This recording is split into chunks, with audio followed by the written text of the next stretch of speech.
Get better over time. Um,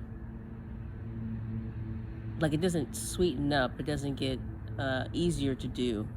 It becomes more taxing on you because you quickly realize that no matter how much you press forward, it's never really going to do much. But a lot of these people strive for this, and I told you it's the ego death when they realize like this striving for this thing took away a lot of pieces of their lives, from their family or from themselves and all the other stuff. But that's the way that people want you to believe and think.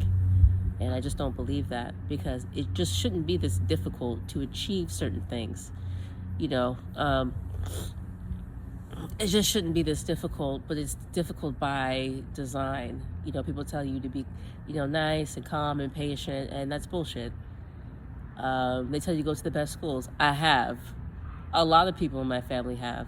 And it's done very small. As I said, incremental changes harm and kill people. Okay? If there's not, it's like a toxin. You ever read the I'll be finished with this, but you ever read the like the venomous, the potency of certain venom, and they'll tell you like there's no antidote. They'll tell you there's an antidote. They'll tell you like your ability to survive, at what potency, like the measurements, how much would take to paralyze, kill, whatever.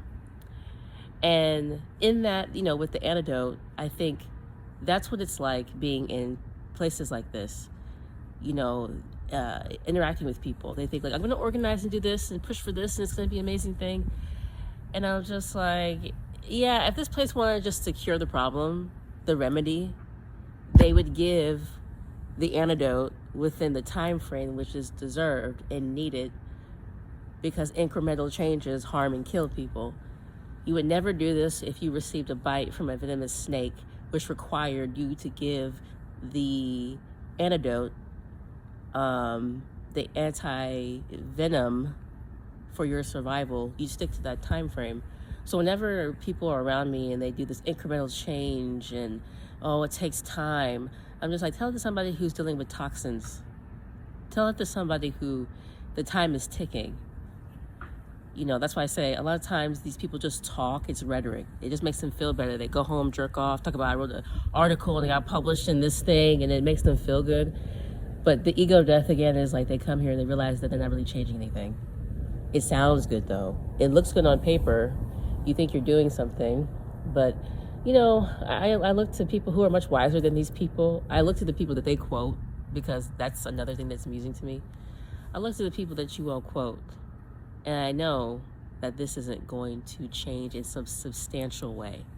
Substantial change doesn't come through just you talking at each other and using archaic jargon. It comes in the physicality, the active participation in real world things.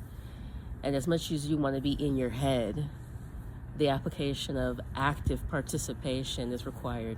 So that's why I say often they talk a lot. I told you, like swindlers, they're like politicians. I told you they should not be trusted. Academics should not be trusted.